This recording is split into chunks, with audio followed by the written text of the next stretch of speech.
Okay, we are live. So awesome. Welcome to Tamarah's Closet today. I have a very talented woman here with me, and she is joining me from California. And we've been trying to get together and do this for quite some time. And she's a busy woman. And so I'm really excited that we finally got her here today. And she is a bass player. And in the last year, she has recorded 2 albums. She's toured with Narada Michael Walden Band and also shared the stage with Santana when he joined the band. She expertly performs in various genres, which I was really excited. I always like it when somebody's kind of multi-talented. So she's jazz, rock, fusion, funk, R&B, hip hop, and flamenco speed metal. I'm gonna have to ask you about that, Angeline. Yeah. Okay, and she's performed with reggae legend Ernest Ranglin, and I discovered her actually when she was touring with a all-women's Led Zeppelin tribute band, Zepparella. So I want to give a warm welcome to Angeline Saris. Say hello, Angeline. So I know you're still with me. Hi there. Thank you for having me today. Yeah, thanks for being here. I really, really am glad that we finally worked this out because I know you have a lot of fans and who would love to see this. So I always like to start with the background, Angeline, and that's kind of so that some people who maybe they have a dream and because their parents didn't have certain talents they think they aren't going to. And so I just like to get a little background. I wanted to know if you grew up around music in your home with your parents and what type of music was it? Well, I did. My mother listened to a lot of classical music, and I was also a ballet dancer growing up. So I had a lot of exposure to classical music from an early age. And then my dad was more on the jazz tip. He liked to listen to a lot of jazz music and some rock here and there. So I feel like that was my early exposure pretty much up until high school. And then in high school, I sort of made my own discoveries as people do around that age. Yeah. Well, were there other musicians like in your or art, even if they were just in the arts in your family or? Well, my mother and my father are not directly in the arts. I think they're great appreciators of the arts, but neither one of them was a musician or, an artist. My uncle is a great painter, and I believe my other uncle is a great violinist, but nothing like kind of directly in the lineage. Yeah.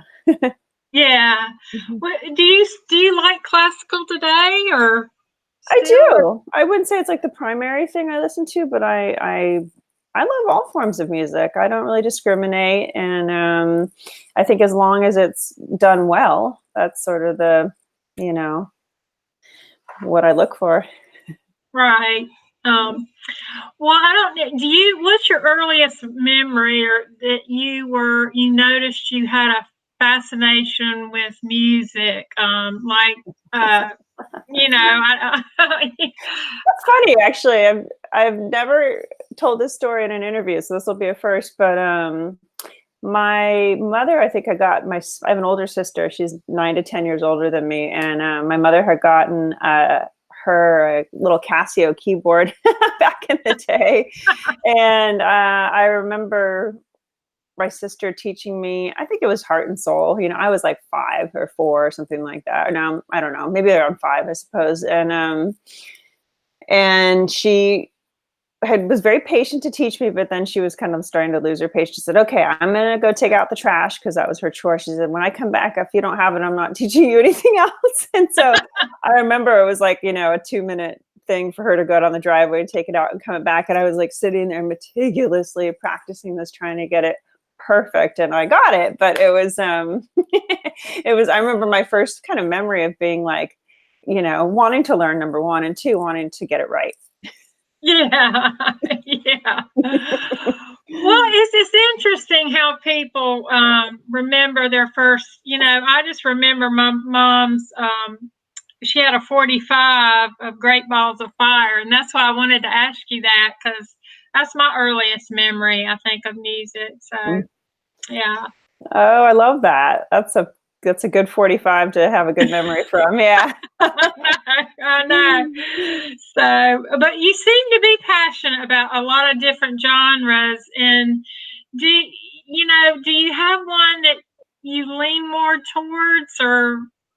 Yeah, I definitely do. I mean, I would say that it's a tough call, but I feel like I definitely have a lot of roots. I mean, I grew up in high school playing jazz. That was kind of where I learned to play bass and the genre through which I learned. And so I think a lot of things that are derived from jazz tend to be probably in my heart the most, like funk and R&B and soul and hip hop, things like that. I love a funky bass line. I'm a sucker for it. I love making people's booty shake on the dance floor. I feel like that's probably pretty strong in my soul. But in addition to that, having played with Zepparella for 7 years and also with Narda, we did a fair amount of rock music. I definitely have a pretty strong leaning towards that as well. So, those are probably the two things that make up most of a lot of my core musically. But it's hard to say. When I toured with Ernest Ranglin, it was one of the happiest times of my life, and that was reggae. That was reggae with a little bit of ska and a little bit of jazz in there. So yeah, it's a little hard to say, but Yeah. Well, I like all the ones that you're interested in. I'm like that too. I like all genres of music. So when I never know what to say when someone says, "What's your favorite?" I don't have a favorite, but yeah. yeah. It's hard. It's fun. I think it's fun to kind of jump around, listen to different things, and appreciate it all, right? It is, and I do like stuff that makes me want to dance and stuff, so that's for sure. So, yeah. But I want to know, how did you come about choosing the bass as your instrument, and how old were you when you did that? Yeah, I was a freshman in high school, and I had played the steel drums in sixth grade, and then I had played the clarinet for a couple of years. And I just wasn't really as invested in the clarinet. And I think my high school band teacher could kind of tell my first year when I joined that I was, that he wanted to get me involved in something that I maybe was just more interested in. So the bass player from the jazz band was graduating the following year. And he said, "Hey, do you have any interest in playing in the jazz band?" I thought the jazz band was super cool. I loved the kind of music that they were playing. They traveled to compete, kind of in the western half of the U.S. and it was a good community of people. So basically he was like, "If you study privately and play in the pep band all year, then we can put you in next year." So I kind of worked my butt off all year, and that was sort of the beginning of it. Wow, and you stuck with it too all I this time. did. Yeah, I really loved the bass. I mean, it appealed to me. I think it spoke to me. It has this power of being big and grounding and kind of the pulse, through a whole kind of piece, and a supportive role. But it also, my teacher was really into like chordal writing up in the upper register of the bass, and it was so beautiful and soft and gorgeous that I think I fell in love with that as well. So.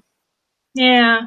Well, I have to mention this because I didn't put it in here. I saw a video where you were singing. You also sing, and I mean, I don't know if you do very often, but I love that video where you're singing. Oh, thank you. I appreciate that. I don't do it that often, and I'm pretty shy about it, but it's something I'd like to kind of maybe go back and take some more lessons and fold back in. I do some backgrounds and stuff at this point, but I think recently I've been leaving it more to the pros.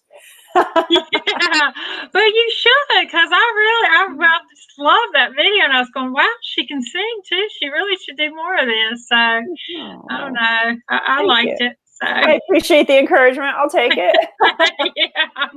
yeah, and you look great in leather. So that's another thing. That was a fun video. I know. I love that video. I was like, awesome. I love that. So. Oh, thanks.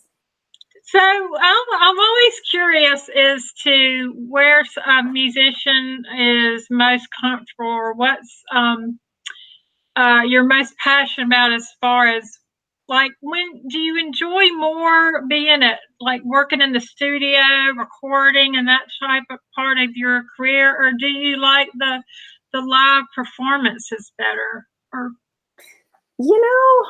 Just kind of like the genre thing, I'm pretty split. I mean, I played a show last night and it was so fun. I mean, I got to play with some great players and we had a wonderful audience of just people who were all ears, like really listening to the music for the sake of the music, and then people who were dancing. And I just felt like, as I was driving home from the gig, I was like, man, that was so life affirming. Like, it was so fun. You're just kind of on this natural high. When you're done, you're like, it's just, there's nothing like it really in the world. I wish it was something that everybody could experience, because it's just fun. So I love live performance. And I also think I have an element with me where I like performing. I'm a bit of a performer and I like doing it through playing bass and music. So I don't think I could exist in this world without doing that. In fact, I always joke with my friend, I'm like, it's been like, a week or two goes by where I haven't had a gig or something. I'd be like, I feel itchy. Like, I need to get on stage.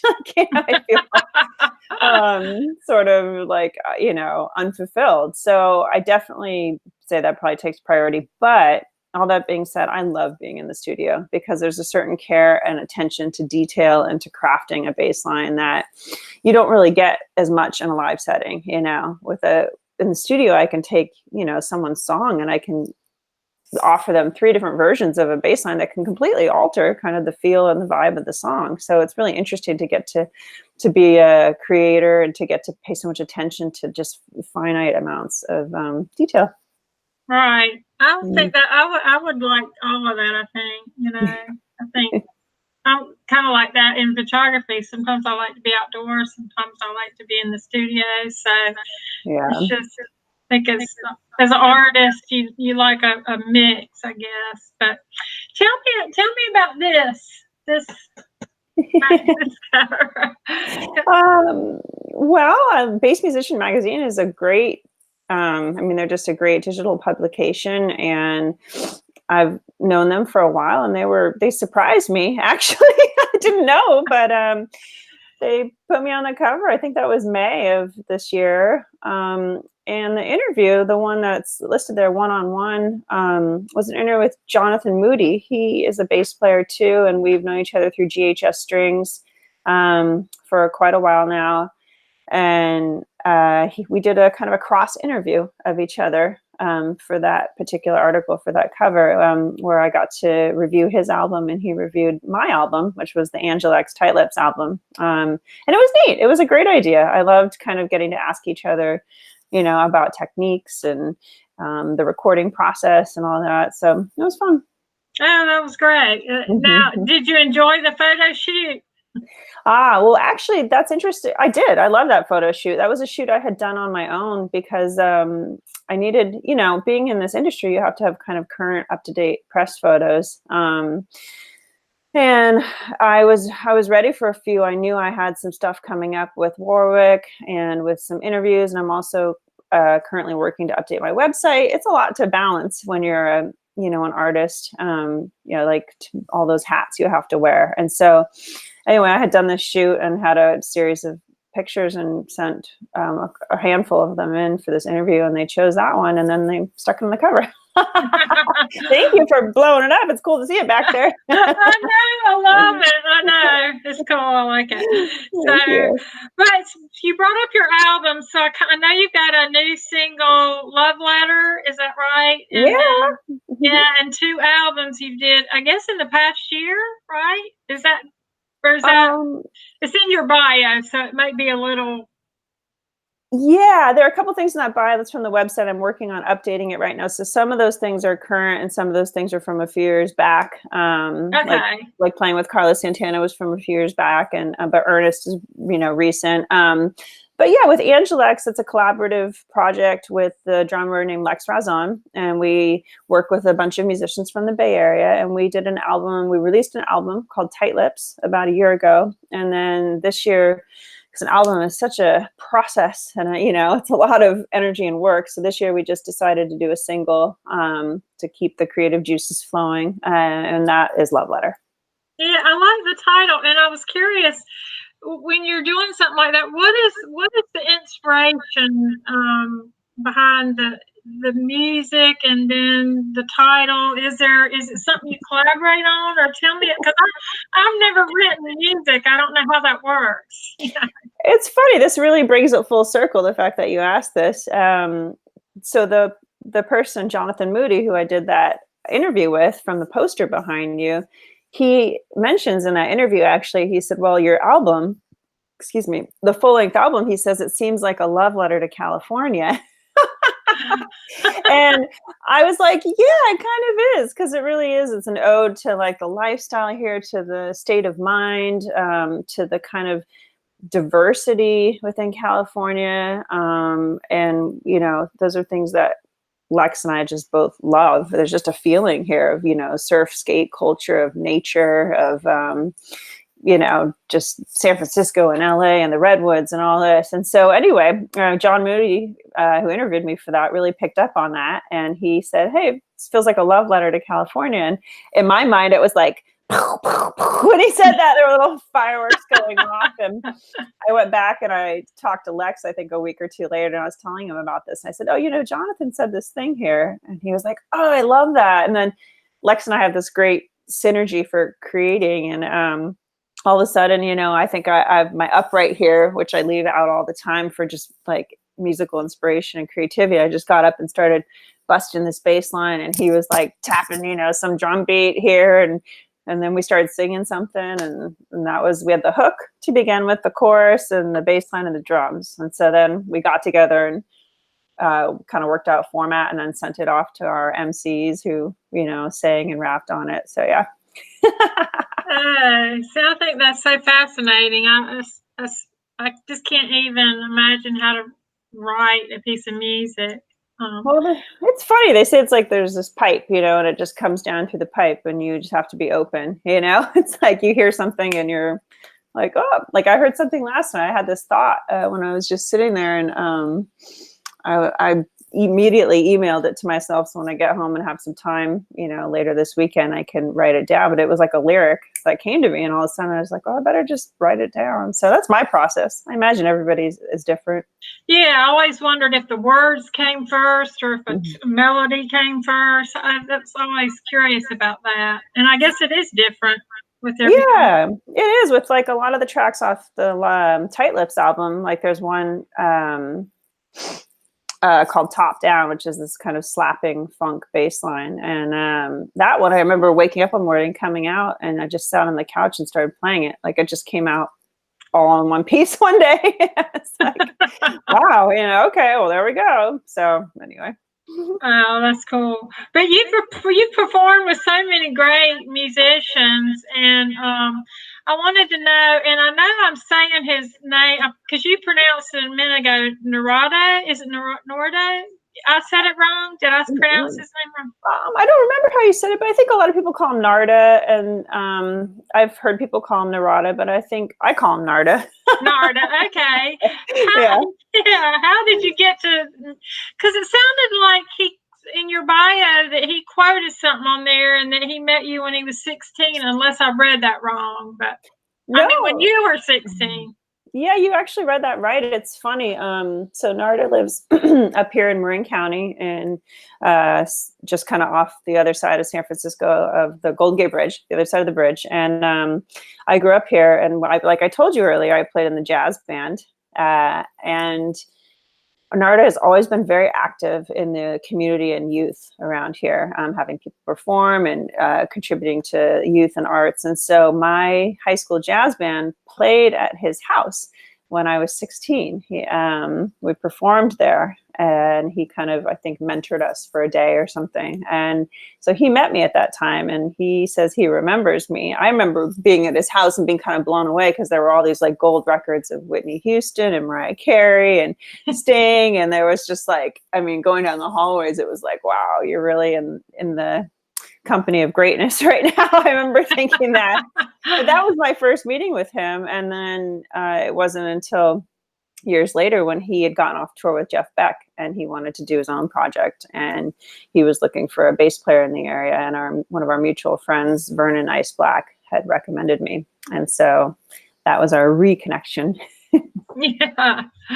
Well, I read a little bit about him, and I was just amazed at how many people he had produced music with, and everybody was people that I love. So I was like, wow. So I was very impressed that you've worked with him. I think that's great. He's a joy to work with. He's a really, it was a very special time. He's a mentor to me, and we're still close friends. He's not touring as much these days. He's had some kids, but he's still working a lot as a producer. But yeah, he was to get to play bass next to his drumming is like, it was great. Well, what's it been like moving from, Zepparella with the rock and roll to now more jazz? And that's a big change. It is. Well, I would say now, I wouldn't say it's strict jazz. I would never call myself like a jazz musician because those cats have crazy chops and they're amazing. And I have elements of jazz in my writing, but I'd say we're more like kind of funk and hip hop influenced. And I still play rock music. Like last night I got to play with some members from Jefferson Airplane, the singer and one of the guitar players, and he played with Tower of Power. So it was like, I still play a bunch of rock. I think for me, I felt like I wanted to keep expanding. And as much as I loved playing, I was like, I didn't want to only play Zeppelin in a live setting for, most of my career. So, but now it's great. It's nice to have the variety that I have. I will say, when you play in a cover band, there's a limited catalog. And so if you know the songs, which was great. I felt like there was very little homework that needed to be done before any gig. Sometimes we'd add a song every few months or something, but learning a song is not that difficult. So now, because I'm playing in so many different projects and doing so many different genres and all different things, I'd say there's a lot more kind of homework and kind of precursor to showing up at a gig. I'm like, I have 4 shows this weekend with 4 different groups. And so I've got my work cut out for me. Like, like after we get done today, I've got to shed for these 2 gigs tomorrow and make sure I show up and know my stuff. So it's been, kind of kick my own butt kind of thing, but it's good. I'm learning. Like I'm in the sun right here. My SkyLights putting me in the sun. Yeah. I love SkyLights. So God, I love the sun. Well, you designed your own Warwick electric upright, and I know you were featured. I think I posted one of those photos in the event page. I hope I did. I'm pretty sure I did. You were in an ad for them. And I don't know much about guitars. Can you talk about the design of this and what makes it so special? Or because I don't even know the difference of an upright electric and just the bass. Okay. Yeah. Well, you have your standard electric bass, and the scale of it, it's amplified and the scale is much shorter because it's an electric. And then you have a full-blown acoustic upright, like the one that's behind me right here.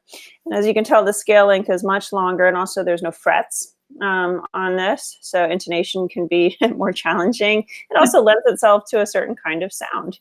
If you wanted to play jazz or bluegrass or to certain sounds to it, this has a much different, more acoustic kind of sound to it. The attack is different and the decay is much faster versus an electric where you hit a note and because it's amplified, it'll ring for a lot longer and it just has a more rock or, just totally different feel.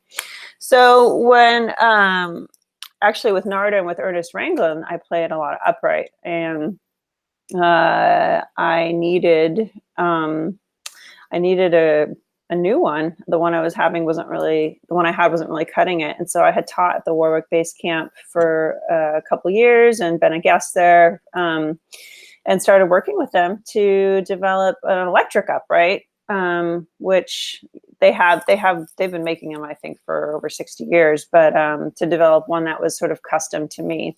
And part of that custom was the design. I love like classic cars, and they had done an electric that sort of mimicked a super sport muscle car series with a big racing stripe, dual racing stripe down the center. And I loved that. So I said, if we put that on an upright, and they were like, absolutely. So I picked kind of a gray background on this flame maple with 2 orange super sport stripes, which I love. So it came out pretty snazzy looking. When I played it with Ernest last year, people were like, what is that? They were kind of freaking out. So that's part of it. And then for me, I just took their custom tone knobs and changed one tiny thing. I wanted a little bit more variety in the tone. So I added what's called a parametric EQ, where you can basically, for the mid-range function. So I just have a little more variety where I can dial in some more growl or less growl, more kind of beef if I need. And so that works for me. And basically what I have now is an amplified version of this that's much more streamlined and sleek and and easy to travel with, and you have to deal with the feedback and loud settings, which can become an issue with this. And yeah, it's great. I'm loving it. Oh, well, it's pretty. I wish I had a picture of it here, but it's really pretty. I liked it a lot. Oh, thank you. I know I wish I had it set up, but I've been gigging with it, so it's in the gig bag. Well, you've performed with so many greats, and I just wanted. Do you feel like you've just been lucky? Like, what was it like with Santana and Ernest Ranglin? And do you think you're just in the right place at the right time, or? Well, I mean, I think in this business, there's always a little bit of luck involved, and there's also a lot of hard work and a lot of consistency over time and determination, And I think it's a combination of all those things, I think in this business, you have to, at least as a musician, you have to be in it for the love of the music. You just do, because that's the thing that's going to sustain you through all of the ups and downs. And believe me, there are so many ups and downs. There's some days where I'm just like, oh my gosh, like, I want to be a better player. I don't have enough time to practice, or like I have too many things going on, or I have not enough things going on. There's always these elements of just a lot of up and down. And I think the one thing, the constant that sustains you through all of those is your love for the music. And if you don't really have that sort of just that bug around it, then I could see how it'd be easy to sort of stop, to not be in the career anymore, to go find another job and do something a lot easier. So for me, I feel like I really put in, a lot of time doing this. And because of that, and a lot of time practicing and just trying to be the best version of myself that I can. And because of that, I've been a little lucky to work with Narda, and Narda was the one who brought in Carlos Santana. And I remember the day he said, he called me up, he said, okay, you're going to meet Carlos today. And I was like, oh, I remember being in the shower, washing my hair, being like, okay, there's no amount of practice I can do now in the next half hour. So I'm just stuck with what I got. But it was great. It was a total honor to work with him. And, there's just been lots of interesting situations where you get hired to be the backing band at the NAMM show for the Women's International Music Network. And I got to play with Richie Sambora and Orianthi. And that was like, wow, I was just kind of hired to be the backing band. And I got to jam with them, or play with Steve Morse for the Jason Becker's Not Dead Yet Festival, or, there's just all sorts of little things like that where you're like, you sort of stumble into it. So pretty special. Yeah. Oh, I'd love to go to NAMM. I'd love to go to there. Oh, do you ever go to Summer NAMM? It's kind of on your coast, right? Oh, where? No, I didn't know about that. No. Oh, yeah, they won in Nashville, so yeah. Oh, God, I should try that one then. That is a lot closer. Smaller. The one over here is like, oh my God, it's so big. It's almost overwhelming. Oh God, I'm sure I've seen a lot of photos from people I've interviewed. They post their photos, and yeah, so it's great. But yeah, and I love Santana when you were talking about him. I think that's you've really got to meet a lot of awesome people, so that's great. Yeah, But it's so special.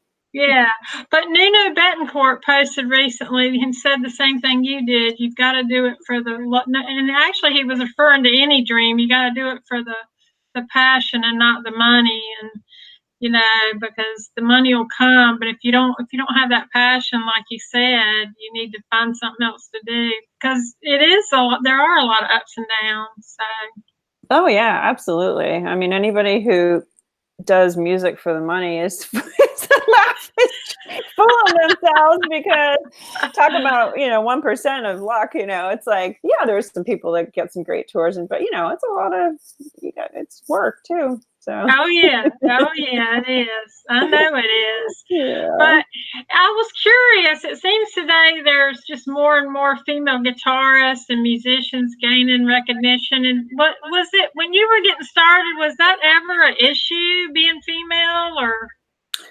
Yeah, I mean, I don't know if I would say an issue, but there were less women, particularly in like the role of bass and drums and guitar. Uh-huh. Uh, I think there have always been a lot of female singers, and certain instruments perhaps women had been playing more. But yeah, it was definitely unique, and I think. Like Rhonda Smith, I really looked up to. Carol Kay, I really looked up to. Esperanza Spalding, I really looked up to. So there were women where I was like, wow. And there were only a few of them, and I think now it's pretty neat. There are a lot more women. And also, if you look at it's really interesting, actually. If you look at a lot of the companies, their ad campaigns are super targeting women, because I think I heard a statistic that of new guitar players, like something like 54% of them are now women. So over 50%. Yeah. And I think the larger companies that are making guitars and making strings and all this are really starting to see that we're a really large portion of the up and coming musical scene. So it's exciting and it's great. And I'm glad, Yeah, it is good. It is But good. yeah, it's been interesting. There's been times where, I feel like you have an uphill battle. And then there's been times where somebody, wants a woman in the band, and you're like, okay, well, that's a little easier, and then there's times when you're actually just hired for your musicianship, which is ultimately the goal. So Exactly. Yeah, mhm, for sure. mhm, Exactly. But I know mhm. you're passionate about teaching, and I think that's great. And I was wondering what kind of guidance do you give your students, as well as maybe to anyone watching this live or the replay, and wants to be a musician? Because I know it is a challenging journey. It is. Yeah, it's funny. I have a student coming after this interview today. I'm doing a little bit of teaching today, but yeah, there's so many things you could say, but I'd say the biggest thing I tell a lot of my students is that this is a long game. So, don't try and go home and get everything overnight, and in fact, I often tell my students to luxuriate in practicing things slowly, almost as if the tempo was a slow blues or was like a slow backbeat, something like that, and just try and get everything like that before you try and speed it up, because I think people just want to have everything really fast, and it just doesn't work like that, unfortunately. You can't there aren't really any shortcuts, in music.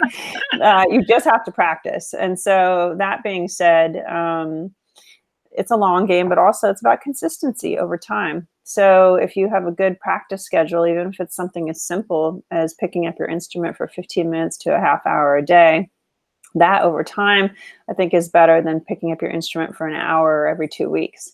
There's just something different about it. So what you want to do is you want to build a relationship with your instrument. And the way you do that is by being in constant contact with it. And I think that's how you develop a voice. And it's also how you remain curious and active. And, so I guess those would be my words of advice.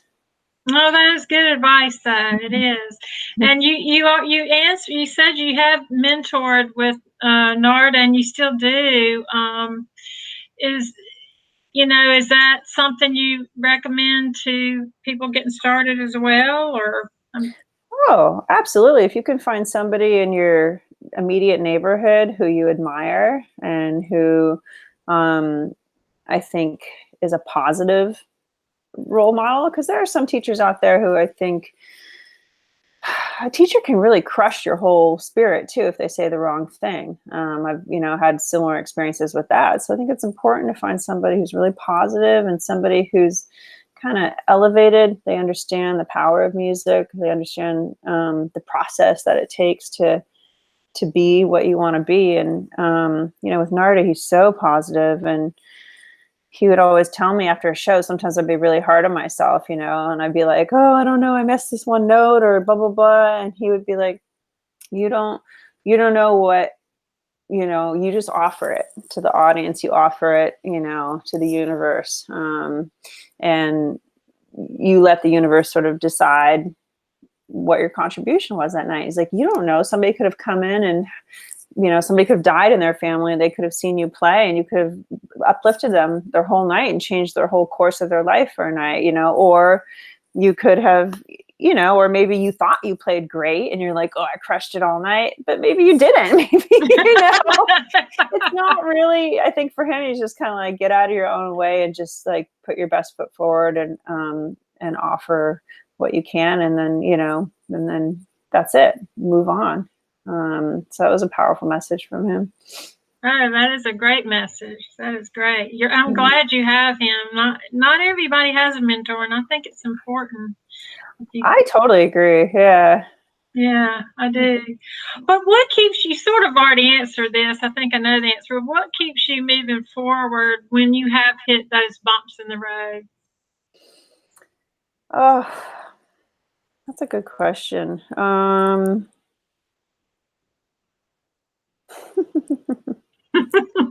I have to think about that because, I've been having a little moments recently too, where, I think I've had a lot of career changes in the last couple of years, and I've really had to kind of figure out my new path. And I brought those changes upon myself, but there have been some challenging moments in that for me, to be perfectly honest. And I think it's just to get back to what we said earlier.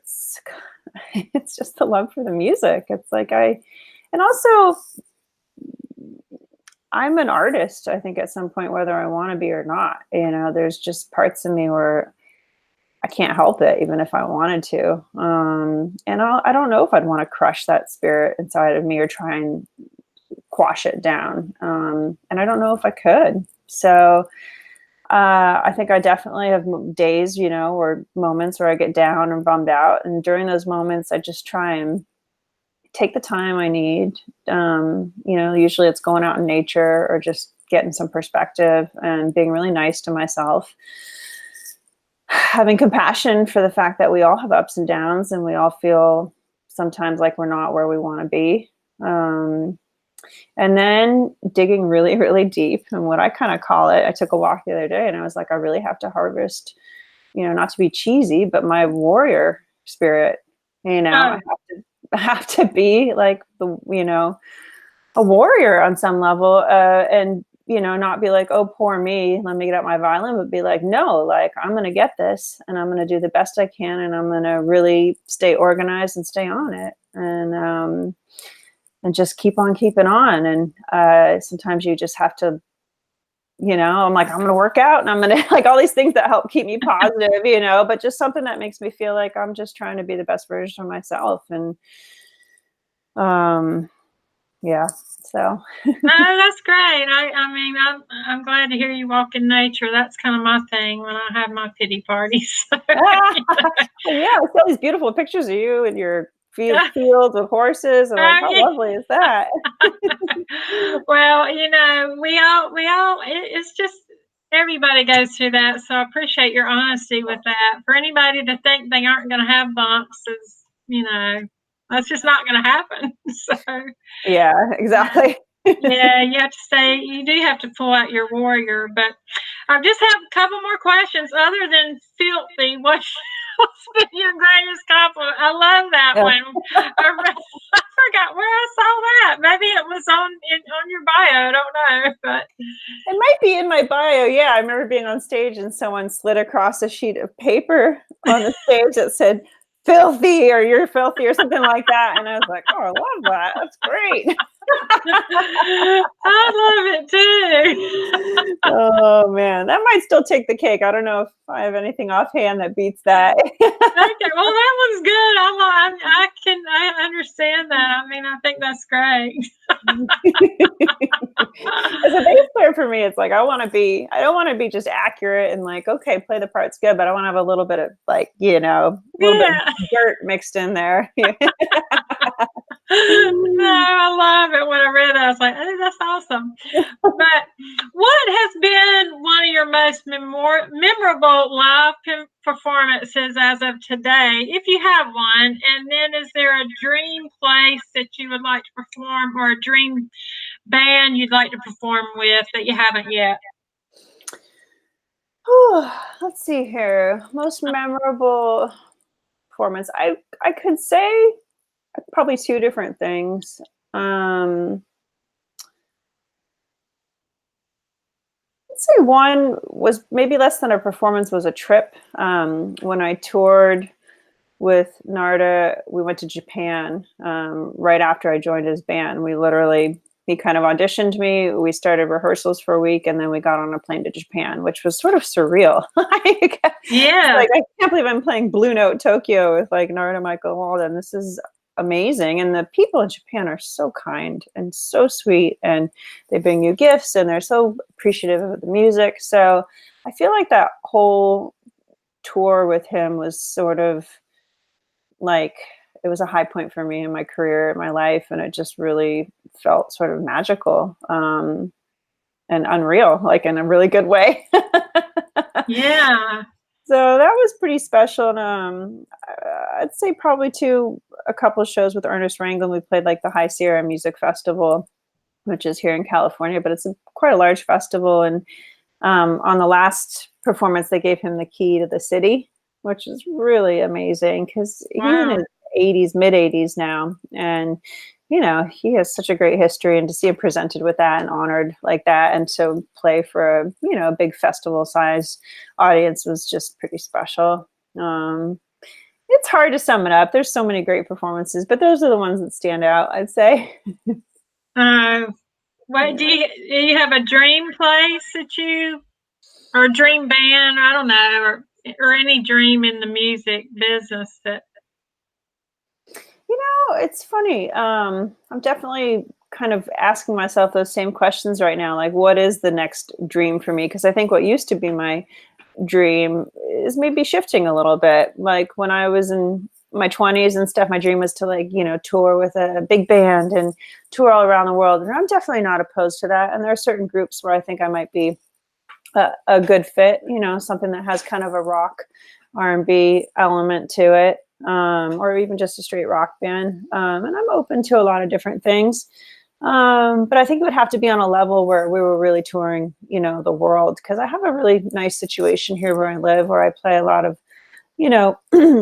generally local shows around here right now and on the West Coast. And I have a great group of students and all that. And so, leaving that, I would want it to be something that really felt good. And I'm open to that. But I think that's part of it. And the second part is I'm starting to go back into the studio for some of my own stuff recently. And I feel like it would be fun to eventually tour that over the summers and, go around and do the festival circuit, maybe make it over to Europe more. I haven't really toured in Europe. I've taught there, but I can't say I've toured there. So those are definitely goals. I don't know if I have a specific venue or anything like that. I think my biggest thing is to hopefully bring joy and inspiration to people through my music, and also, to be able to tour it and have the kind of privilege of doing that, because it's a lot of work that goes into getting to that point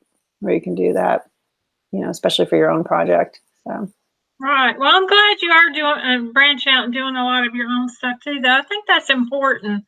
I really do. And I'm glad that you just keep pursuing new directions. I think that's really, really important for anyone pursuing a dream. So you kind of have to reinvent yourself constantly. Oh, you do. Yeah. It's true. And I appreciate you, noticing that. And I really appreciate what you do here too. Like when you told me you wanted to do this interview and you're like, well, I'd like to support people who are trying to make their dream happen at all different levels of the game. There's people who are just starting out, there's people that are really far along and who are crushing it. And there's people in the middle, like myself, where it's like, we're doing it, but we're working. And, it's really sweet of you to be so positive, to be so supportive, and to have this show. And I really thank you for having me on it. Oh, well, thank you for saying that. I really do enjoy it. And it's funny, I was thinking about when we were talking about genres of music, and I guess all the men in my life controlled the music, like whether I was dating or married, and each person had their own type of music, and I just went with it. So I guess that's why I can appreciate all genres. I don't really have a favorite, so I think that's helped me in my show too. So Oh, I'm sure. Yeah. yeah. Yeah. But I love supporting people, and I'm really glad you could make it here today. I'm just so excited and appreciate you taking the time, Angeline. I really do.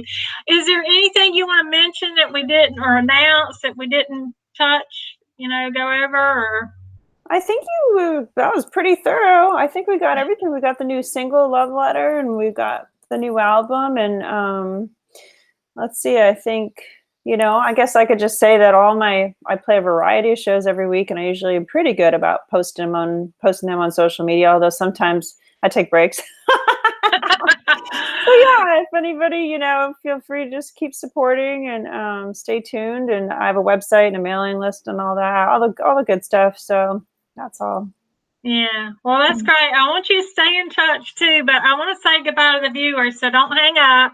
Okay. I want to thank the viewers for their continued support. Angeline is on Twitter and Facebook and Instagram, I know for sure. And her website is angelinesaris.com. And so make sure you learn more about her there, and make sure you share the replay of this. It'll remain on my YouTube channel, and it eventually go into my personal website. So make sure you help me celebrate her and share this so that people can keep being inspired by her and her music. And so to all my viewers, you can go to my YouTube channel, Tamarah's Closet. It originally started on Tamarah, so some of my original ones are from there. So join me in August as I interview a local actor here, Michael Ray Williams. I stumbled onto a movie set. It was so funny, in a park, and it's about a serial killer clown called Kill Giggles. So that's going to be an interesting interview. So Wildflowers says hello to my friend, and to each of all of you on Success, just keep on rocking it.